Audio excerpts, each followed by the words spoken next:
ஐரோப்பிய நாடுகள்ல 45 டிகிரி 47 டிகிரிகள்ல வந்து வெப்ப அலை வீசுது. கிட்டத்தட்ட ரோட்ல இருக்கக்கூடிய தார் உருகுது, காரோட டயர் உருகி ஊத்துது, சிக்னல் எல்லாம் உருகி ஊத்துது. பார்க்கும் பொழுதே நமக்கே வரக்கூடிய செய்திகள் எல்லாமே கவலை அளிக்கக்கூடியதா இருக்கு. கிட்டத்தட்ட ஒரு 1000 பேர் பிரான்ஸ்ல மட்டுமே இறந்திருக்கிறாங்க. வெப்ப மண்டலங்கள் ஒரு நாடை சுற்றியுள்ள கடல் பகுதிகள் இங்க இருக்கக்கூடிய அந்த வெப்பத்தை எல்லாம் கட்டுப்படுத்தக்கூடியது வந்துட்டு பாத்தீங்கன்னா கடல்ல இருக்கக்கூடிய நீரோட்டம்னு சொல்லுவாங்க, ஓஷன் கரண்ட்ஸ் அப்படின்னு சொல்லுவாங்க. அந்த ஓஷன் கரண்ட்ஸ் தான் பாத்தீங்க அப்படின்னா, ஓஷன் கரண்ட் அப்படின்னா அதனுடைய முக்கியத்துவம் என்னன்னா, இந்த ஓஷன் கரண்டினுடைய செயல்பாட்டை பொறுத்து தான் நம்மளுக்கு மான்சூன் கிடைக்குது. 120 டிகிரி டெம்பரேச்சர் வந்துட்டு எங்க அப்படின்னா நம்மளுடைய பார்பர் மாவட்டம் இருக்கு இல்லையா, ராஜஸ்தான்ல டெசர்ட்ல அடிக்கிற வெப்பம் அது 120 டிகிரி கொளுத்தம் அப்படியே. ஸோ அதுக்கு அவங்க வந்துட்டு வேற மாதிரியான இயற்கை புல்லுல வச்சு குடிசையெல்லாம் போட்டுக்கிட்டு அதெல்லாம் தணிக்கிறதுக்கான ஒரு மாற்றெல்லாம் அவங்க வச்சிருக்கிறாங்க, வாழறாங்க. இது வந்துட்டு ஐரோப்பா கண்டத்தில் வந்துட்டு இந்த மாதிரி அடிக்கிறதுல வந்துட்டு என்ன ஆகும், அங்கே இருக்கக்கூடிய அந்த மெட்டல் ரோட்ஸ் தார் ரோடு என்ன ஆகும், அப்படியே அந்த கருப்பு அப்படியே ஹீட்டு கிரகிச்சு வச்சுக்கிட்ட உடனே அது மேலே போகிற டயரு, அதான் நீங்கள் பார்க்குற காட்சி. ஏற்கனவே வெயில் தகிக்குது, அக்னி நட்சத்திரம், இதோட சேர்ந்து வெப்ப காற்று அடிச்சதுக்கு என்ன ஆகும், தாங்க முடியாது. இதுதான் ஐரோப்பாவில் நீங்க நடக்கக்கூடிய அந்த பினாமினன். நம்மளுக்கு என்ன வரல, நம்மளுக்கு வரக்கூடிய காலத்துக்குள்ள நம்மளுக்கு சம்மர் போயிடுச்சு. ஆனா நம்மளுக்கு என்ன ஆகும் பாதிப்பு அப்படின்னா, இந்த முன்னேற்றம் அப்படின்றத என்னன்றதை யோசிச்சு கட்டுப்படுத்தி வச்சுக்கணும். விவசாய பூமி பாதிக்கப்படக்கூடாது, நீர்நிலைகள் பாதிக்கப்படக்கூடாது, அப்படின்னா காற்றோட்டம் பாதிக்கப்படக்கூடாது. காற்றோட்டம் தான் எல்லாத்தையும். அறம் நாடு நேயர்களுக்கு அன்பு வணக்கம். இன்று நம்மோடு இணைந்திருப்பவர் மூத்த பத்திரிகையாளர் ஐயநாதன் ஐயா அவர்கள். ஐயா வணக்கம். வணக்கம். ஐரோப்பிய நாடுகள்ல வெப்ப அலை வீசுகிறது. இந்த சூப்பர் எல்னினோ தாக்கத்தால 45 டிகிரி 47 டிகிரிகள்ல வந்து வெப்ப அலை வீசுது. கிட்டத்தட்ட ரோட்ல இருக்கக்கூடிய தார் உருகுது, காரோட டயர் உருகி ஊத்துது, சிக்னல் எல்லாம் உருகி ஊத்துது. பார்க்கும் பொழுதே நமக்கே இது ஏஐ வீடியோக்களா அப்படின்னு நம்ம வந்து ஒரு செகண்ட் வந்து இது ஏஐ வீடியோ போல இருக்கு அப்படிங்கிறதான் நினைக்கிற மாதிரி தான் இருக்கு. ஆனா பிறகு தேடி பார்த்தா வரக்கூடிய செய்திகள் எல்லாமே கவலை அளிக்கக்கூடியதா இருக்கு. கிட்டத்தட்ட ஒரு 1000 பேர் பிரான்ஸ்ல மட்டுமே இறந்திருக்கிறாங்க அப்படிங்கிற செய்திகள்லாம் வருது இல்லைங்கய்யா. இவ்வளவு உயிரிழப்புகள் வெப்ப அலையால் ஏற்படுகிறது அப்படிங்கும் போது இந்த சூப்பர் எல்னினோ முன்பும் வரலாற்றுல பதிவாயிருக்கிறது. பட் இந்த முறை இன்னும் கொஞ்சம் அதிகமா இருக்கிறதா, இது ஐரோப்பிய நாடுகளை மட்டும் பாதிக்க போகிறதா, இந்தியாவிற்கும் வரப்போகிறதா, இதை எப்படி எடுத்துக்கிறது, என்ன நடக்குது?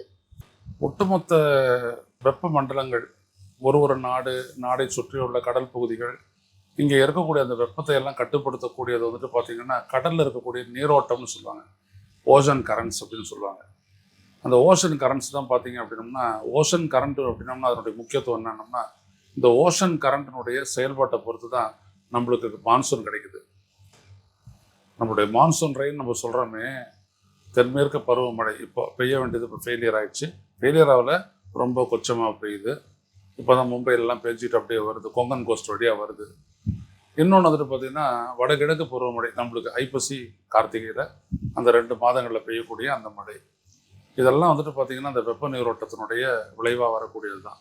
இதுதான் அப்படியே அந்த தள்ளிட்டு வருது இல்லையா, இந்த எங்கேயாவது ஒரு இடத்துல காற்றழுத்த தாழ்வு மண்டலம் உருவாச்சுன்னா அது அப்படியே மிதந்துக்கிட்டு வருது இல்லையா, அது மிதந்துக்கிட்டு கரையை கிட்ட வரும்போது அது தள்ளிட்டு போகிறது இந்த வெப்பலைகள், இந்த கடல் நீரோட்டம் தான். அதுதான் கொண்டு போகும். அந்த கடல் நீரோட்டம் வந்துட்டு போகிற பாதையில் வந்துட்டு ஏதாவது லேண்டு மாசு இப்படி தள்ளிச்சு அப்படின்னோம்னா அதில் நீர் ஒதுங்கிடும். ஆனால் இந்த சைக்ளோன் சென்டர் வந்துட்டு அப்படியே கிராஸ் ஆகிடும். அதனால தான் நம்மளதில் வந்துட்டு பார்த்திங்கன்னா பாண்டி கடலூர் பெல்ட்டு, அப்புறம் நம்மளை தாண்டினோம்னா மெட்ராஸ் ரொம்ப பாதிக்கப்படாது. அதுக்கு மேலே பார்த்திங்கன்னா தீவி பகுதி, ஆந்திராவில் இருக்கக்கூடிய தீவி பகுதி, அதுக்கப்புறம் தீவி காக்கிநாடா பகுதி, அதுக்கப்புறம் அங்கே மேலே போனீங்க அப்படின்னா ஒரிசானுடைய அந்த கடற்பகுதி, அங்கெல்லாம் வந்துட்டு பார்த்தீங்க அப்படின்னோம்னா அதுக்கப்புறம் கட்டாக் அப்படி போட்டு அடிக்கும். இதெல்லாம் வந்து லேண்ட்மார்க்ஸில் due to the nature of the coast அப்படின்னு நாங்கள் படிப்போம் ஓஷனோகிராஃபியில், அந்த மாதிரி அதை வந்துட்டு படிக்கும். இது எதுக்கு சொல்ல வரேன் அப்படின்னா, இந்த பருவம் அப்படின்ற ஒன்றத்தை டிசைட் பண்ணுறதே இந்த வெப்பமண்டல இந்த காற்றுகள் தான். காற்றுகளினுடைய சுழற்சி அங்கங்கே இருக்கும். அந்த ஒரு இடத்துல இருக்கக்கூடிய அந்த காற்று சுழற்சி இன்னொரு காற்று சுழற்சியோட சம்மந்தப்பட்டது. ஸோ உலகம் ஃபுல்லாக பார்த்தீங்க அப்படின்னா இந்த உலகம் வந்துட்டு இப்படி சுற்றலை, அது ஒரு 23 டிகிரி அப்படி டில்ட் ஆகி தான் சுற்றுது. ஸோ காற்று இப்படி நேராக அடிக்கும். அதில் வந்துட்டு இது வந்துட்டு இப்படி சுற்றும் போது என்ன ஆகிடும்னா இந்த காற்று மண்டலங்கள்லாம் மாறும், அதனுடைய சுழற்சிக்கு தக்கவாறு அதுங்க மாறும். அதுதான் உலகம் ஃபுல்லாக அந்த காற்றினுடைய அசைவுகள் நம்மளுக்கு வந்துட்டு ஏராளமான பலன்கள் அல்லது பாதிப்புகளை மழை காரணமாக, வெள்ளை காரணமாக, வெப்பம் காரணமாக ஏற்படுத்துது. இது பொதுவான கிளைமேட்டாலஜி. இதை தாண்டி இன்னொரு விஷயம் என்ன அப்படின்னோம்னா, இந்த விடயம் வந்துட்டு பார்த்தீங்கன்னா 80களில் 90களில் ஒரு பெரு நாட்டை சேர்ந்த ஒரு மீனவர் போய் அவர் தான் முதல்ல பார்த்தாரு. மீன் பிடிக்க போகும்போது சில இடங்களில் வெப்பமாக இருக்கிறத பார்த்துட்டு இந்த மாதிரி இருக்கிறது வெப்ப நீரலை இருக்குது அப்படின்றத அவர் தான் சொன்னார். அதை வச்சு அவங்க பண்ணாங்க. அதில் இருந்துட்டு பசிபிக் ஓஷனில் வெப்ப நீரோட்டங்கள் இருக்குது, இந்த மாதிரி ஒரு ஸ்பெசிஃபிக்கான ஒரு பெல்ட் இருக்குது, நார்மல் டெம்பரேச்சரை விட மற்ற இடத்துல இருக்கிறத விட 1 டிகிரி 1.5 டிகிரி கூட வருது. அப்போ என்ன ஆகும்? இயல்பா வாட்டர் எவாபரேஷன் அதிகமாகும். அது மேலே போக போக என்ன ஆகும்? அது அப்படியே மேகமாகும். மேகமாகி கரையை தொடும்போது இங்கே கரையிலேருந்து வீசக்கூடிய அந்த நிலக்காற்று அடிச்சதுன்னொடனே பெரும் மழை கொட்டும். இது ஒன்று. இந்த மாதிரி ஒரு ஃபினாமினன். இன்னொரு ஃபினாமினன் என்ன அப்படின்னோம்னா, இப்போ நம்ம பார்க்கக்கூடிய இந்த எல்னினோ வந்துட்டு பார்த்தீங்க அப்படின்னோம்னா பசிபிக் பெருங்கடலில் இருக்கக்கூடிய அந்த இது பார்த்தீங்க அப்படின்னா ஒரு பெரிய பெல்ட். அதை வந்துட்டு இப்போ என்ன பண்ணிட்டுறாங்க, சேட்டலைட்லேருந்து படம் எடுக்கிறாங்க, நீங்கள் எல்லாம் பார்த்துருப்பீங்க. அந்த ஹீட்டை வந்துட்டு அப்படியே அந்த அந்த அந்த அந்த வெப்ப பகுதி வந்துட்டு அப்படியே கடலில் அப்படியே வருது. Like how it moves. இந்த காற்றழுத்த தாழ்வு நிலை மண்டலம் எப்படி மூவ் ஆகுதோ அதே மாதிரி இதுவும் வந்துட்டு மூவ் ஆக என்ன ஆகுது, இதனுடைய இந்த வெப்பம் வந்துட்டு அது மேலே அந்த கடற்பகுதி மேலே படக்கூடிய காற்றுல அந்த வெப்பம் அதிகமாகுது. வெப்பமாகி அதிகமாகி வரும்போது அந்த வெப்ப காற்று நிலத்தை நோக்கி வீசும்போது என்ன ஆகும் அப்படின்னோம்னா நிலத்தினுடைய டெம்பரேச்சர் இன்க்ரீஸ் ஆகும். நீங்கள் பார்த்துருப்பீங்க இந்த ஐரோப்பா நாடுகள்லாம். இப்போ சமீபத்தில் நான் பார்த்தேன் ஒரு வீடியோவில் 48.9 டிகிரிக்கு டெம்பரேச்சர் போடுது ஒரு ரோட்டில். இப்போ நம்மளுக்கு எப்படி தாராப்பூர் டவர்ஸில் ஒரு பெரிய பேனல் இருக்குதோ அந்த மாதிரி ஒன்றத்தில் போடுறாங்க 48.9 டிகிரி. 48.9 degree into 1.8. சும்மா ஒரு கணக்கு போட்டு பார்ப்போம் அது எவ்வளோ டிகிரி டெம்பரேச்சர் ஆகுதுன்னு. 48.9 இன்ட்டு 1.8. இது ஃபாரன் ஹீட்டு. 49 சென்டிகிரேடு. ஃபாரன் ஹீட்டை பார்த்துருக்கோம்னா தான் நம்மளுக்கு புரியும். Equal to +32 120.02. 120 டிகிரி டெம்பரேச்சர் வந்துட்டு எங்கே அப்படின்னோம்னா நம்மளுடைய பார்பர் மாவட்டம் இருக்கு இல்லையா, எந்த மாநிலம்? ராஜஸ்தானில் டெசர்ட்டில் அடிக்கிற வெப்பம் அது 120 டிகிரி கொளுத்தம் அப்படியே. ஸோ அதுக்கு அவங்க வந்துட்டு வேறு மாதிரியான இயற்கை ஒரு விதமாக புல்லில் வச்சு குடிசையெல்லாம் போட்டுக்கிட்டு அதெல்லாம் தணிக்கிறதுக்கான ஒரு மாற்றெல்லாம் அவங்க வச்சுருக்குறாங்க, வாழறாங்க. இது வந்துட்டு ஐரோப்பா கண்டத்தில் வந்துட்டு இந்த மாதிரி அடிக்கிறதுல வந்துட்டு என்ன ஆகுது அப்படின்னா அங்கே இருக்கக்கூடிய அந்த மெட்டல் ரோட்ஸ், தார் ரோடு என்ன ஆகும், அப்படியே அந்த கருப்பு அப்படியே ஹீட்டு கிரகிச்சு வச்சுக்கிட்ட உடனே அது மேலே போகிற டயரு, அதான் நீங்கள் பார்க்குற காட்சி, அப்படியே உருகி போகிறது, அப்படியே எல்லாமே பண்ணுறது எல்லாமே. இப்போ இந்த வெப்பக்காற்று அடித்து இந்த மாதிரி டெம்பரேச்சர் பூஸ்ட் ஆகுது இல்லையா, இதை இன்னொரு ஃபினாமினன் நீங்கள் வச்சுக்கோங்க. அது ஏன் பூஸ்ட் ஆகுது, டெம்பரேச்சர் ஏன் பூஸ்ட் ஆகுது அப்படின்னா கடல் காற்று வந்துட்டு பொதுவாக வெப்பத்தை தணிக்கக்கூடியது. இது எப்படி அப்படின்னோம்னா இப்போ சென்னை போன்ற கடற்கரையை அண்டி உள்ள நகரங்கள்லாம் நீங்கள் பார்த்தீங்க அப்படின்னா மத்தியானம் 12 மணி வரைக்கும் பார்த்தீங்கன்னா டெம்பரேச்சர் வந்துட்டு அதிகமாக போகும் சம்மரில். அதே நேரத்தில் ஒரு 12 மணி 12:30 மணிக்கு அப்புறம் பார்த்தீங்க அப்படின்னா கடற்காற்று நீங்கள் வானிலை அறிக்கையெல்லாம் பாருங்கள். அதுக்கு பிறகு கடற்காற்று வீசியவுடன் வெப்பம் தணிந்தது அப்படிம்பாங்க. ஒரு 2 மணி 3 மணி போல் அப்படி தணிஞ்சிடும் வெப்பம். அப்போ அந்த வெப்பம் தணியும் போது பார்த்தீங்கன்னா நம்மளுக்கு எல்லாம் கம்ஃபர்டபுள் ஆகிடும். இதுதான் வந்துட்டு பார்த்தீங்கன்னா ஆக்சிஜனையும் கொண்டு வர்றது, குளிர்ச்சியும் கொண்டு வர்றது எது, கடற்காற்று. ஆனால் அதே கடல்ல இருந்துட்டு வெப்ப காற்று வந்துச்சுன்னா என்ன ஆகும்? ஏற்கனவே வெயில் தகிக்குது, அக்னி நட்சத்திரம், இதோட சேர்ந்து வெப்ப காற்று அடிச்சதுன்னா என்ன ஆகும்? தாங்க முடியாது. இதுதான் ஐரோப்பாவில் நீங்கள் நடக்கக்கூடிய அந்த ஃபினாமினன். நம்மளுக்கு இன்னும் வரல. நம்மளுக்கு வரக்கூடிய காலத்துக்குள்ளே நம்மளுக்கு சம்மர் போயிடுச்சு. இப்போ 28ஆம் தேதியோட மே 28ஆம் தேதியோட அக்னி நட்சத்திரம் முடிஞ்சு போச்சு. அதனால் அதை பற்றி ஒன்றும் இல்லை. ஆனால் நம்மளுக்கு என்ன ஆகும் பாதிப்பு அப்படின்னா இந்த மாதிரி கடலில் இருக்கக்கூடிய அந்த காற்று வெப்பமடையும் போது இந்த நீரோட்டத்தின் மேலே பட்டு அது எழும்போது அந்த வெப்ப காற்று ஆகும்போது என்ன ஆகும் அப்படின்னா பெய்கிற மழை பெய்யாது. இப்போ மழை பெய்யறதுன்றதுக்கு என்ன ஃபினாமினன், அது எப்படி நடக்குது? அப்படியே கடலில் இருந்துட்டு வரக்கூடிய அந்த நீராவி மேலே போக போக போக இப்போ டெம்பரேச்சர் குறைஞ்சி அது வந்துட்டு என்ன ஆகிடுது, மேகமாகி அது பூமியை நோக்கி நகருது. பூமி போகுதுன்னா பூமியிலேருந்து அடிக்கக்கூடிய குளிர்காற்று வந்து அது மேலே பட்ட உடனே என்ன ஆகும்னா அதில் இருக்கக்கூடிய வாட்டர் வேப்பர் வந்துட்டு கண்டென்ஸ் ஆகுது. Water vapour becomes water. அது அப்படியே வந்துட்டு மழையாக நம்மளுக்கு புரியுது. இதுதான் ப்ரெசிபிட்டேஷன் அப்படின்வாங்க. புரியுதுங்களா? ஸோ அந்த ப்ரெசிபிட்டேஷன் தான் ஏற்படுது. இப்போ இப்போ க்ளவுடு இப்போ பூமியிலேயே தான் ஃபார்ம் ஆகி போகுதுன்னு வச்சுக்கோங்க. உதாரணத்துக்கு நீங்கள் மலைப்பகுதியெல்லாம் பார்க்கணும், பார்த்தீங்கன்னா க்ளவுடு ஃபார்மேஷன் இருக்கும். அதெல்லாம் பார்த்து அப்படியே வருதுன்னு வச்சுக்கோங்க. பார்த்தீங்க அப்படின்னா இங்கேருந்து வெப்ப காற்று வீசுதுன்னு வச்சுக்கோங்க. அது வந்துட்டு அந்த அப்படியே அந்த தண்ணீரை அதில் இருக்கக்கூடிய வாட்டர் வேப்பரெல்லாம் சாப்பிடும். அப்படியே மேகம் இல்லாத மறைஞ்சு போயிடும். நீங்கள்லாம் இப்போ சமீபத்துலலாம் நீங்கள் பார்த்தீங்கன்னா பயணம் பண்ணக்கூடியவங்க அப்படியே நம்மளுடைய மேற்கு பகுதியில் பார்த்தீங்க அப்படின்னா கியூமுலோ நிம்பஸ் கிளவுட்ஸை பார்ப்பீங்க. அப்படியே மலை மாதிரி இப்படிலாம் நாய் மாதிரி மூஞ்செல்லாம் வச்சுட்டு இருக்கிறவங்க. அது வந்துட்டு நான் பார்த்தேன் அப்படின்னா நான் சொல்லுவேன், நீ நைட்டு நல்லா மழை அடிக்கும் அப்படின்னா. முன்னாடிலாம் நான் சொல்லுவேன், சொன்னேன்னா நைட்டு பார்த்தீங்கன்னா சரி மழை அடிக்கும். ஒரு 1/2 மணி நேரம் 1 மணி நேரம் நல்ல வேடிக்கை பார்த்துட்டு அப்படி தூங்கி போயிடுவேன் நான். அதுக்கப்புறம் பார்த்தீங்கன்னா அது கிட்ட நெருங்க ஒரே இடி மின்னலுமா இருக்கும். அப்போ பார்த்தீங்கன்னா அந்த ஜில்லுன்னு குளிர்ந்த காற்று வீசும். அப்படி அதில் வந்துட்டு பார்த்தீங்கன்னா நிறைய இந்த நெகட்டிவ் மாலிக்யூல்ஸ் இருக்கும், ஆக்சிஜன் மாலிக்யூல்ஸ். அது வரும்போது ரொம்ப உற்சாகமாக இருக்கும். இன்னும் சொல்ல போனோம்னா உள்ள பத்துக்கிற அந்த ஆக்டிவிட்டிகள்லாம் அது ரொம்ப உதவும். அந்த மாதிரி கோடை மழைக்கு அப்படி ஒரு எஃபெக்ட் உண்டு, அதெல்லாம் உண்டு. அதுபோல் ஜன்னலை திறந்து வச்சுட்டு தூங்கணும் அப்படின்னோன்னா 12-1 மணிக்கு மேலே அட்டி தூங்கணுதுன்னா 5 மணிலாம் எழுந்துருவீங்க. அந்தளவுக்கு கலப்பல் அடி கிடையாது. ஆனால் அவ்வளோ ஆக்சிஜன் போயிடுச்சு உள்ள. போயிட்ட உடனே உடம்பு பிரிஸ்க் ஆகிடும். இதுதான் அது பேர் என்ன சொல்றதுன்னா ரிஜுவனேஷன் அப்படின்வாங்க. புத்தாக்கம், ஒரு புத்துணர்ச்சி கொடுத்துருது. இப்போ என்ன ஆகுது அப்படின்னோம்னா அதெல்லாம் நான் க்ளவுடெல்லாம் பார்க்குறேன், மழை பெய்ய மாட்டேங்குது. காரணம் என்னென்னா நம்மளுடைய கடற்காற்று இருக்கு இல்லையா, கடல் காற்று இப்பெல்லாம் வீசுறதே இல்லை. இதை வந்துட்டு வானிலை மையம் சொல்லிச்சு, ஆனால் மக்கள் பெருசாக எடுத்துக்கிறல. ஏன்னா நம்மளுடைய எஜுகேஷன் எப்படி இருக்குது அப்படின்னோம்னா இயற்கையை சார்ந்த படிப்பில் வந்துட்டு பணம் சம்பாதிக்கிறது நான் படிப்பு வச்சு புழுங்குதான் ஏசி போட்டுக்கோ எவ்வளோதான். ஸோ நம்மளுக்கு கடல் காற்றை பற்றிலாம் தெரியாது. கிராமங்களில் எவ்வளோ வெயில் அடித்தாலும் இரவில் பார்த்தீங்கன்னா ஜனங்க பார்த்தீங்கன்னா போத்திட்டு படுத்துடும். ஒரு 2 மணி ஆச்சுன்னா குளிர் காற்று அடிக்கும். ஏன்னா நிலம் வயல் எல்லாமே இயற்கையாக இருக்குது. குளிர்ச்சி கடன்னு டெம்பரேச்சர் குறைஞ்சிரோன்னு குளிரும். காற்றுல பார்த்தீங்கன்னா இழுத்து போத்துட்டு சுருங்கி படுத்து கிடப்பாங்க. அந்த மாதிரி தான். இத்தனைக்கும் நான்லாம் ரொம்ப வெப்பமாக இருக்கக்கூடிய பகுதியிலேருந்து நான் சொல்ல வரேன். உதாரணத்துக்கு காவிரி டெல்டாலாம் அதில் ரொம்ப சகஜமாக நடக்கும். அப்போது இந்த கடற்காற்று வீசும்போது டெம்பரேச்சர் குறையும். அது பண்ணலை அப்படின்னோம்னா நைட்டு வரைக்கும் டெம்பரேச்சர் 8:30 மணி வரைக்கும் 9 மணி வரைக்கும் டெம்பரேச்சர் வந்துட்டு அப்படியே ரொம்ப மெதுவாக. இதுதான் டெல்லி ஃபினாமினன். டெல்லியில் நீ பார்த்தா அப்படின்னா அப்படியே வந்து வெளில நிற்பாங்க, வீட்டுக்குள்ளெல்லாம் தகிக்கும்.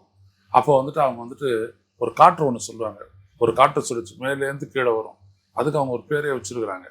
நான் டெல்லியில் ஒரு தடவை ஆகஸ்ட் செப்டம்பர் நான் இருக்கும்போது அந்த அப்படி 2 பேர் இல்லை ஒரு காற்றடிச்சா நல்லாயிருக்கும். அந்த காற்று அப்படி வந்துட்டு அடித்து அப்படி தூக்குச்சு அப்படின்னா போதும், ஒரே இதில் 4-5 டிகிரி டெம்பரேச்சர் குறைஞ்சிரும்.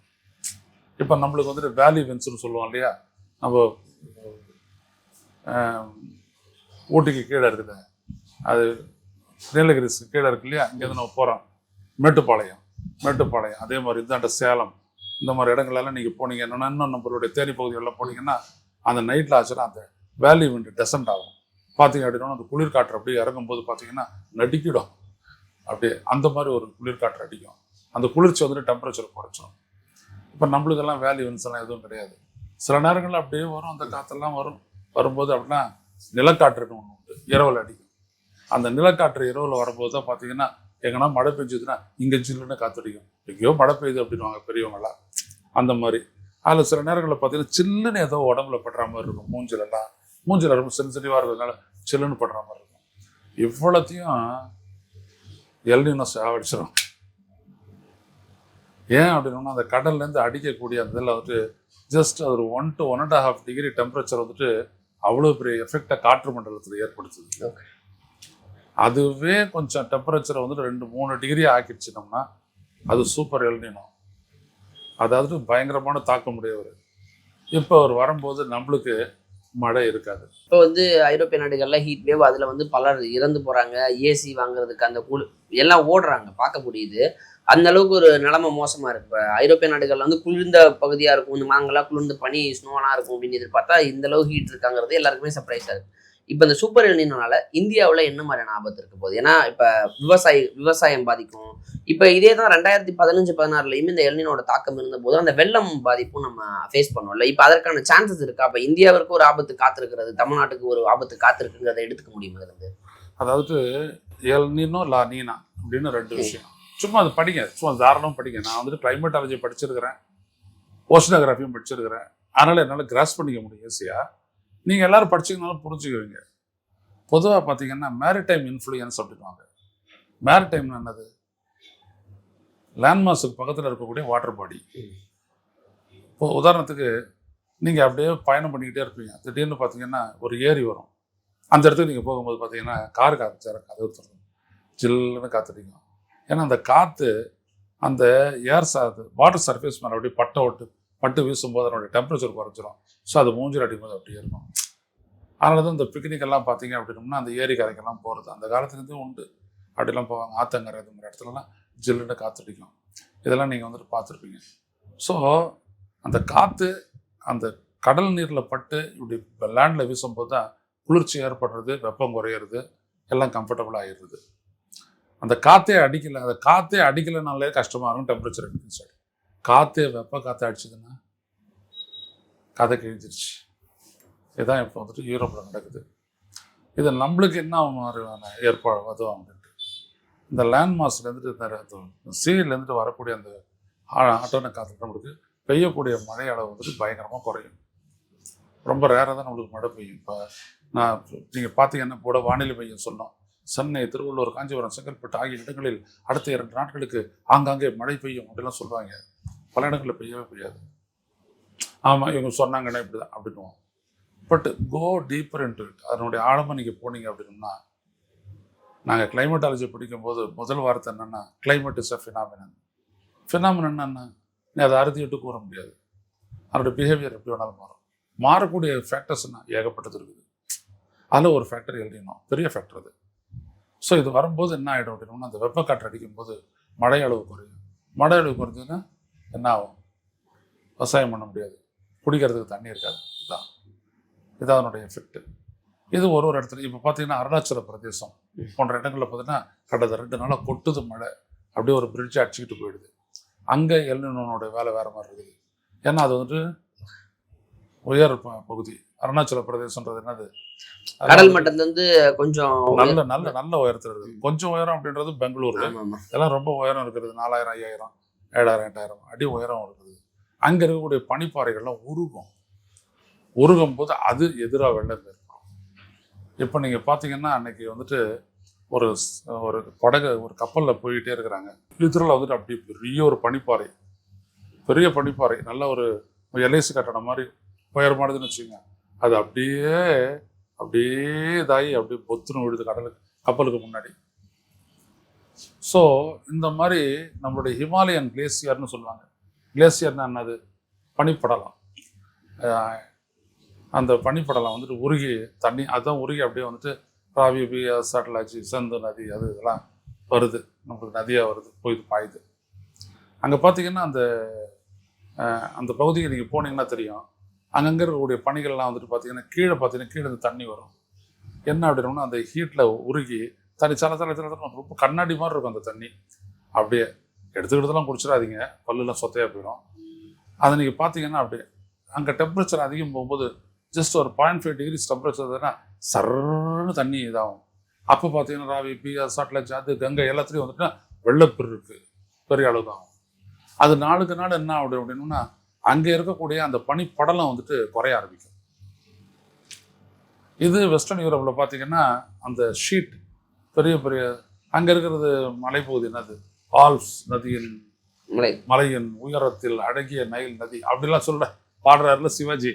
அந்த மாதிரி இடத்துக்குலாம் நீங்கள் போனீங்கன்னா அந்த பெரிய பெரிய ஐஸ் ஷீட் எல்லாம் கிட்டத்தட்ட உருக ஆரம்பிச்சிடும். இதுவே ஐஸ்லாண்டு போன்ற இடங்கள்லாம் பார்த்தீங்கன்னா வேகமாக வரும். நம்மளுக்கு பார்த்தீங்கன்னா தென்மண்டலத்தில் சதன் துருவத்திலே அதே மாதிரி உருக ஆரம்பிச்சிடும். இது என்ன ஆக்சுவலாக அந்த இடத்துக்கு வந்துடணும். We are heating up the atmosphere, earth. நம்ம வந்துட்டு நிலத்தை சூடு பண்ணுறோம். என்ன சூடு பண்ணுறோம்? நிலத்தை நம்ம என்ன சூடு பண்ணுறோம்? என்ன ஏதாவது பூமிக்கு அடியில் ஏதாவது சவடு அப்படிலாம் இல்லை.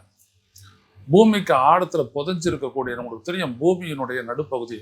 பூமியை நீங்கள் 3ஆக பிரிச்சிங்க அப்படின்னோம்னா மேலே பார்த்தீங்க அப்படின்னா க்ரஸ்ட்டு, அடுத்தது ஒரு பகுதி, அடுத்தது பார்த்தீங்கன்னா கோர்னு ஒரு இடம் இருக்குது இல்லைங்களா?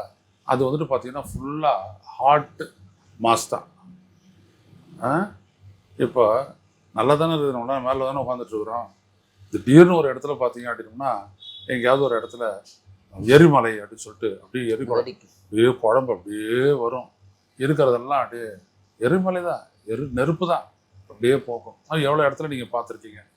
நீங்கள் பார்க்குற பல்லாவரம் மலையெல்லாம் ஒரு நேரத்தில் எரிமலை தான். அப்படி எரிமலை குடம்பா வந்து உருவானது தான். ஒட்டுமொத்த வெஸ்டர்ன் காட்ஸ்ன்னு சொல்கிறோம் இல்லையா, மேற்கு தொடர்ச்சி மலை, இது அவ்வளோ ஃபிஷர் எரப்ஷன் சொல்லுவோம் நாங்கள். ஃபிஷர் எரப்ஷன்னா பூமியில் அப்படியே ஒரு பாலமை பொழுதுகிட்டு அதுலேருந்து வந்து வந்து வந்து வந்த அந்த எரிமலை குழம்பு அப்படியே சொலிடிஃபிகேஷன் ஆகி அப்படியே உருவாகி அப்படியே அதை செட் ஆயிடுச்சு. அதான் வெஸ்டர்ன் காட்ஸ். ஆங்காங்கே இருக்கக்கூடிய பழைய மலை அதையும் முன்னாடி இதெல்லாம் 2 லட்சம் ஆண்டு ஓல்டு அப்படின்னோம்னா இமயமலை இதெல்லாம், இது ஈஸ்டர்ன் காட்ஸ் ரொம்ப ஓல்டு. அவங்களாம் பார்த்தீங்கன்னா தனித்தனியாக நிற்பாங்க அங்கங்கே, புரியுதுங்களா? அதெல்லாம் இதெல்லாம் ஈஸ்டர்ன் காட்ஸ். இந்த மாதிரி மலைகள்லாம் இப்படியே நீங்கள் பார்த்துக்கிட்டே போகலாம். திருப்பதி இதெல்லாம் வந்துட்டு ஈஸ்டர்ன் காட்ஸில் தான் வரும். இந்த மாதிரி மலைகள்லாம் நம்ம பார்க்கலாம். பல்லாவரம்னா ஓல்டஸ்ட் மலை, உலகத்தினுடைய ரொம்ப பழமையாக வாழ்ந்த அந்த மலை வந்துட்டு பல்லாவரம் மலை. ஸோ இந்த பூமியினுடைய அடுத்த கீழ்ப்பகுதியில் இருக்கக்கூடிய வளங்களை நீங்கள் எடுக்கிறீங்கல்ல, நல்லா போட்டு ஒரு 3000 மீட்டர் 4000 மீட்டருக்கு தோண்டி எண்ணெய் இருக்குதா கேஸ் இருக்குதா நீங்கள் பண்ணுறீங்க இல்லைங்களா, அப்போ வந்துட்டு அதோடு இருக்கக்கூடிய சில வாயுக்கள்லாம் வெளியேறுது இல்லையா, அது வந்துட்டு எப்படின்னா ஃபியூஜிட்டிவ் எமிஷன் சொல்லுவாங்க, தப்பிச்செல்லக்கூடிய வாயுக்கள்னு சொல்லுவோம். சைலின் அந்த மாதிரி ஏகப்பட்ட வாயுக்கள்லாம் இருக்குது. நான் எழுதின ஹைட்ரோ கார்பன் அபாயம் என்ற புத்தகத்தை எடுத்து நீங்கள் பார்த்தீங்க அப்படின்னோம்னா அதில் வந்துட்டு இருக்கும். அதெல்லாம் அது வந்துட்டு வெளியேற என்ன ஆகும் அப்படின்னோம்னா காற்று மண்டலத்தில் வந்து சூடாகிக்கிட்டே இருக்கும். காற்று மண்டலம் சூடாச்சுன்னா என்ன ஆகும், பெய்கிற மழை பெய்யாது. மாறி பிழிஞ்சது அரசே மந்திரி அப்படின்னா, ஆமாம் அரசே அங்கே பெய்ஞ்சது இங்கே பெய்ஞ்சது அங்கே போய் சொல்லணும். அவர் 10 டேட்டா அவர் கொடுக்கணும். அவர் தான் வானிலை அதிகாரி அங்கே அரசனுக்கு, அவர் சொல்லுவார். அவர் அப்போது இப்போல்லாம் முன்னாடிலாம் பார்த்தீங்கன்னா அந்த மாதிரி மழையெல்லாம் பெய்யும். இப்போல்லாம் அந்த மாதிரி மழையெல்லாம் பெய்யறதில்லை. பெய்யாததுக்கு காரணம் என்னென்னா, ஒன்று ஃபேக்ட்ரி எமிஷன்ஸு, புரியுதுங்களா? இன்னொன்று பார்த்தீங்கன்னா இந்த மாதிரி ஏசி இங்கே கூலு, இதுக்கு பின்னாடி போய் நின்று பாருங்கள், செம்ம சூடாக இருக்கும். இது அட்மாஸ்பியரை ஹீட்டப் பண்ணுது. அடுத்தபடி என்ன அப்படின்னோம்னா, கீழே இருந்து நம்ம எடுக்கிறோம்ல எண்ணெய் வளங்கள் போன்றதெல்லாம் எடுக்கிறோம் இல்லையா, அது எடுக்கும்போது வெளியேறக்கூடிய அந்த வாயுக்கள். அதனால் காவிரி படுகையில் மழையே இல்லாத போச்சு ஒரு கட்டத்தில். நான் அதெல்லாம் படம் எடுத்து என்னெல்லாம் ஆகிருக்கு. பனைமரம் வந்துட்டு ரொம்ப தாங்கும் எதையுமே. பனைமரம் பனை வளத்தை குறிக்கும்னுவார் தலைவர் மேதகு பிரபாகரன் சொல்லுவார். எனக்கு என் சமுத்திரத்தில் மீனும் என் நிலத்தில் பனையும் இருக்கிற வரைக்கும் எனக்கு எது பஞ்சானாராம். யார்? மேதகு பிரபாகரன். இங்கே இருக்கிறவனெல்லாம் டெரரிஸ்ட் சொல்லிட்டு இருக்கிறானே அந்த தலைவன், அவர் அப்படி சொன்னார். அவர் ஏன் அப்படின்னோம்னா, அந்த பனை அப்படின்றது வந்துட்டு அவ்வளோ பெரியது. அவன் இலங்கை ஸ்ரீலங்கா இனவரி இராணுவம் வந்துட்டு குண்டு வீசி தாக்குனதில் 50 லட்சம் பனை மரங்கள் ஈழத்தில் அழிஞ்சு போச்சு. 50 லட்சம் 5 மில்லியன் பனை மரங்கள் போயிடுச்சு. ஸோ இவங்கெல்லாம் என்ன பண்ணுவாங்க அப்படின்னோம்னா, இந்த ஹீட்டை உள்வாங்கிக்கிட்டு, வெப்ப காற்றை உள்வாங்கிக்கிட்டு குளிர் காற்றை வெளியிடுறாங்க, பூமி அப்படியே காப்பாற்றுறவங்க. ஆனால் நீங்கள் என்ன பண்ணுறீங்க, மாறா பூமிக்குள்ளே இருந்துட்டு வெப்பத்தை எடுத்து வெளில விட்டீங்க அப்படின்னா, நான் காரில் ஜம்முன்னு போனோம், அதுக்கு வந்துட்டு வேணும் அப்படின்னு சொல்லிட்டு நீங்கள் வந்து பெட்ரோல் டீசலுக்காக அங்கே எடுக்க போகும்போது அதோடு சேர்ந்து இதெல்லாம் வெளியேறுது. நான் 250 பேஜுக்கு புக்கு போட்டிருக்கேன். இது ஒன்று. இன்னொன்று என்ன அப்படின்னோம்னா, இது பூமி கடற்பகுதியில் வந்துட்டு எடுக்கக்கூடிய இந்த எண்ணெயெல்லாம் எடுக்கிறாங்க இல்லையா, கார்பன் க்ரூடு ஆயில், அப்புறம் மற்ற கேஸஸ் எல்லாம் எடுக்கிறாங்க இல்லையா, அதனால் ஏற்படக்கூடிய கேடுகள் இருக்கு இல்லையா, அதுதான் வந்து இப்போது கடல்லேருந்து தான் நம்ம சுவாசிக்கிற 70% ஆக்சிஜன், நம்ம ஆக்சிஜன் சுவாசிக்கிறோம்ல, 70% கடல்லேருந்து தான் வரும். நாம் உருவாக்கி விடுற கேஸ் எல்லாம் இருக்குது, அங்கே போய் தான் அது வந்துட்டு சதுரடித்து காலி பண்ணி நிறைவிடும். நீங்கள் பார்த்தீங்கன்னா பெரிய பெரிய கேஸஸ் எல்லாம் வெளியிடக்கூடிய இண்டஸ்ட்ரியெலாம் கடலை ஒட்டினா மாதிரி வச்சுருப்பான். ஏன்னா நைட்டில் திறந்து விட்ருவான். இந்த ஸ்டெர்லைட் மாதிரி ஆட்கள் எல்லாம் திறந்து விடுவாங்க. திறந்து விட்றாங்கன்னா அது அப்படியே, ஏன் நைட்டில் திறந்து விட்றாங்கன்னா, நைட்டில் நிலக்காற்று அடித்து கடல் நோக்கி போகும், அடிச்சுட்டு போயிடும். அங்கே போய்ட்டு அதை டிசிபேட் பண்ணிவிடும். சில நேரங்களில் எதுவும் அடிக்கலை அப்படின்னோம்னா ஜனங்க மூச்சு பிடிச்சி செத்து போகிற வேண்டியதுதான். பார்த்தீங்கன்னா திருவள்ளூரில் என்ன ஆச்சு அப்படின்ட்டு, இந்த மாதிரிலாம் ஏகப்பட்ட விஷயங்கள் நிகழும். அப்போது அந்த கடலில் எண்ணெய் எடுப்பு, எரிவாயு எடுப்பு, நிலத்தில் எடுக்கக்கூடியது, இதெல்லாம் வந்துட்டு பார்த்தீங்க அப்படின்னா எல்லாமே வந்துட்டு இந்த மாதிரி. அதனால தான் சொல்லுவாங்க, இந்த எண்ணெய் எடுப்பு அப்படின்றது வந்துட்டு இது வந்துட்டு பருவநிலை மாற்றத்துக்கு வித்திடுதுன்னு சொல்லுவாங்க. For climate change. ஒன்றும் இல்லை, அட்மாஸ்பியரை ஹீட் ஆக்கிடும். ஹீட் ஆயிடுச்சுன்னா எல்லாம் மாறிடும். எல்லாம் மாறிச்சுன்னா விவசாயத்தில் எதிர்பார்த்துட்டு இருப்போம் கார்த்திகையில் மழை பெய்யாது, அதான் முடிஞ்சு போச்சு. அப்புறம் ஆடிப்பட்டம் தேடி விதையிடுனா ஆடிப்பட்டம் தேடி விதைச்சிட்டு நீங்கள் பார்த்தீங்கன்னா ஆணி ஆடி ஆவணி புரட்டாசி ஐப்பசியில் மழை பெய்யணும். காற்று மாறுறது தான் ஆடியில் காற்று மாறும், இப்படியாவது அடிக்க கருத்து அப்படியே மாறும். அது மாதிரி அப்போ பெய்யலைன்னா காலி எல்லாம் கருகிடும். பாட்டே தானுங்க இருக்கு, ஆடியில் காத்தடிச்சா. ஆமாம், அப்போ ஐப்பசியில் மழை பெய்யும்னு சொல்லலாம். அப்போ அந்த மாதிரி. ஸோ அப்போ நீங்கள் பார்த்தீங்க அப்படின்னோம்னா நம்ம வளங்களை எடுக்கிறோம் அதை எடுக்கிறோம்னு சொல்லிட்டு இங்கே எடுக்கும்போது எப்படி இந்த நிலத்தின் மீதான அந்த அது தாக்கம் இருக்கும், அதே மாதிரி கடலில் எடுக்கும்போது இன்னும் அது பலமாக இருக்கும். அப்போ நம்மளுக்கு வரக்கூடிய ஆக்சிஜனே குறையும், எவ்வளோ ஏற்படும். அதனால தான் இப்போ கடற்பகுதியில் வந்துட்டு எண்ணெய் எடுத்தல், இந்த நீங்கள் வந்துட்டு பார்த்தீங்கன்னா பரங்கிப்பேட்டை ஒட்டி உள்ள கடற்பகுதியில் சிதம்பரம் பரங்கிப்பேட்டை எடுக்கக்கூடிய கடல் பகுதியில் எடுக்கிறது நம்ம ஏன் எதிர்க்கிறோன்னா இதான் காரணம். இதுதான் 2019 வந்துட்டு நாங்கள் வந்துட்டு மிகப்பெரிய அளவுக்கு வந்துட்டு மரக்காணம் டு ராமேஸ்வரம் 600 கிலோமீட்டருக்கு மனிதசிகிரி போராட்டம் நடத்தணும்னா இதுக்காக தான். ஸோ இதான் புரிஞ்சுக்கணும். நம்மளுக்கு புரிதல் இருக்குது, ஆனால் எதையும் செய்ய மாட்டோம். அட்லீஸ்ட் இப்போயாவது புரிஞ்சுக்கோங்க. இப்போ யூரோப்பில் நடக்கிற மாதிரி இங்கே நடந்தால் நம்ம என்ன ஆகும்னு நினச்சி பாருங்க. நம்ம ஒரு 108க்கே நம்ம வந்துட்டு தத்தளிக்கிறோம். ஆனால் நம்மளுடைய கேணியில் தண்ணி இருக்குது, ஏரியில் தண்ணி இருக்குது, குளத்தில் தண்ணி இருக்குது, நிலத்தடி நீரும் இருக்குது. 120ன்னா என்ன ஆகும்னு பாருங்கள். இதுதான் நமக்கான அபாயம். ஸோ முதல்ல இதெல்லாம் இந்த மாதிரி இல்லை நம்மளுக்கு பெட்ரோல் வேணும், நம்மளுக்கு டீசல் வேணும், அப்புறம் எப்படி வண்டியில் போகிறதான் இப்படிலாம் நீங்கள் சோல்டர் ஆட்டினீங்கன்னா அங்கே ஆகுது இல்லையா, டயர் உருகி போகும், உங்களுடைய பறவைகள்லாம் செத்து போயிடும், உங்களுடைய வீட்டில் நீங்கள் இருக்க முடியாது. பெரியவங்களாம் அங்கே ஆயிரக்கணக்கில் அங்கே சாவறாங்க. ஃப்ரான்ஸ் போன்ற முன்னேறிய நாட்டில் ஆயிரக்கணக்கில் சாவறாங்க. பாருங்கள் எப்படி அடிச்சுக்கிறாங்கன்றது பாருங்கள். இந்த இயற்கை அதாவது வளர்ச்சிங்கிற பேர்ல இயற்கை அழித்தால் இயற்கையில் வந்துட்டு எப்பொழுதுமே ஒரு பேலன்ஸ் இருக்கும். அந்த சமநிலையை பாதிக்கும் போது அது தன்னுடைய சீற்றத்தை காமிக்கிறது, அது வெவ்வேறு வடிவங்களை காமிக்கிறது. ஆனா தொடர்புப்பட்டது காட்டல, அதுக்கு ஒன்றும் ஒரு மூளை அப்படிலாம் இல்லை. அது வந்துட்டு என்னன்னா ஒரு செயின் ரியாக்ஷன். நீ வந்துட்டு இந்த பெட்டை குளிச்சுன்னா இந்தண்டு பக்கம் எரியுதுலாம் கேட்கக்கூடாது. அது பற்றி எரியக்கூடிய சப்ஸ்டன்ஸு அது ஒன்றும் எரியுது, அவ்வளோதான் இல்லையா. கீழே சூடு வச்ச உடனே தண்ணி சூடாகுது, அதில் மறுபடியும் பச்சை தண்ணி ஊற்றுனோடனே அது குறையுது. இப்படி எவ்வளோ விஷயங்களை நம்ம பார்க்குறோம். அதனால் தொடர்புடைய செயல் தான், நம்மளதுலேருந்து அது வருது. ஸோ அது பெரிய பெரிய நாடுகள்லாம் ஒத்துக்க மாட்டாங்க. அவங்க தோண்டி தோண்டி எண்ணெய் எடுப்பாங்க, எவ்வளோ சொல்லிட்டாங்க. அதாவது வட துருவத்தில் இருக்கக்கூடிய பனிப்பாறைகள் வேகமாக உருகுது, அந்த கரடியோடு சேர்த்து படத்தை ஒன்று போட்டான், அது கரடி அதனுடைய குட்டியை பிடிச்சிட்டு நிற்குது, என்ன ஆகும் எது ஆகும்ன்ட்டு. அது அழிஞ்சு போயிடும், அதுங்க அழிஞ்சு போயிடும். இங்கே இருக்கிறதுங்களாம் நாய் நிறைய இதெல்லாம் பறவைகள்லாம் ஓடிடும் அந்த இடத்த விட்டு, வேற ஒரு இடத்துக்கு புலம்பெயர்ந்து இடம் பெயர்ந்துடும். மனுஷன் நீ எங்கே இடம் பெயர்வேன், பெயர முடியாது. அதனால் உன்னோட முன்னேற்றம் அப்படின்றத என்னன்றதை யோசித்து கட்டுப்படுத்தி வச்சுக்கிறணும். விவசாய பூமி பாதிக்கப்படக்கூடாது, நீர்நிலைகள் பாதிக்கப்படக்கூடாது, அப்படின்னா காற்றோட்டம் பாதிக்கப்படக்கூடாது. மேட்ரிங்க தான் காற்றோட்டம் தான் இங்கே எல்லாத்தையும், அதுதான். ஸோ அந்த வெப்பாலைகள்னா என்னென்னு புரிஞ்சுக்கிட்டு படிங்க, நல்லா தெரிஞ்சுங்க. விஜய் டான்ஸ் அப்படின்னா இளைஞர்கள் போகாதீங்க, போனீங்க அப்படின்னா அப்புறம் நீங்கள் டான்ஸ் ஆட வேண்டியது தான். அதான் சார், எதிர்காலம் வளமாக இருக்கணும் அப்படின்னா இயற்கையை வந்து நம்ம எந்த வகையிலையும் பாதிக்காமல் இயற்கை சூழலுக்கு ஏற்றவாறு வாழ பழக்கணும். அதை புரிஞ்சுக்கணும். அது சார்ந்த விஷயங்கள் தான் அந்த எல்னினோ பாதிப்பு அப்படிங்கிற விஷயங்கள். இது இந்தியாவில் தாக்குறதுக்கான ஒரு ஒன்றும் வேணாம். இந்த ஒரு 2 வருஷத்துக்கு நீங்கள் பார்த்தீங்கன்னா 2020, 2021 2 ஆண்டுகள் நீங்கள் பார்த்தீங்கன்னா பழையபடி மழையெல்லாம் நிறைய பெஞ்சிச்சு, நல்லா இருந்துச்சு. ஏன்னா கொரோனா காலத்தில் வந்துட்டு நம்ம இண்டஸ்ட்ரியை இயக்கல, மேனுஃபேக்சரிங்கே நின்று போச்சு, நாடு நல்லா தான் இருந்துச்சு. ஏன் அவ்வளவு இண்டஸ்ட்ரி வண்டிகளை வாகனங்களை இயக்கலை. ஸோ எல்லாம் நல்லா இருந்துச்சு, ஆனால் எல்லாம் நல்லா தூங்கணும். விவசாயம் மட்டும் நடந்துக்கிட்டே இருந்துச்சு, எந்த பாதிப்பும் இல்லை. ஸோ சோறு கிடச்சது நம்மளுக்கு. மறுபடியும் இண்டஸ்ட்ரி ஆரம்பித்தோம், மறுபடியும் குழப்பத்துக்கு வந்துட்டோம், அவ்வளோதான். இப்போதுங்க இது ஒரு செயின் லிங்க் ப்ராசஸ் அப்படிங்கிறது தான் புரிஞ்சுக்க முடியுது. ஒரு நாளில் நடக்கிற நிகழ்வு கிடையாது, ஒட்டுமொத்தமாக தான் இது பாதிப்பு. ஒருவேளை 2015, 16 போல வெள்ள பெருப்புகள் வாய்ப்பு இருக்கிறதா அப்படின்னு கேட்டால் இயற்கையை நம்மளால எதுவுமே ப்ரெடிக்ட் பண்ண முடியாது. நம்ம ஒரு அனுமானம் வச்சிருக்கலாம், பட் அது அன்றன்றைய சூழலில் மாறக்கூடியது அப்படிங்கிற விஷயத்தை பொறுத்து எதிர்வரும் காலம் எப்படி இருக்குங்கிறத பொறுத்து பார்ப்போம். நேரம் கொடுத்ததற்கு நன்றி.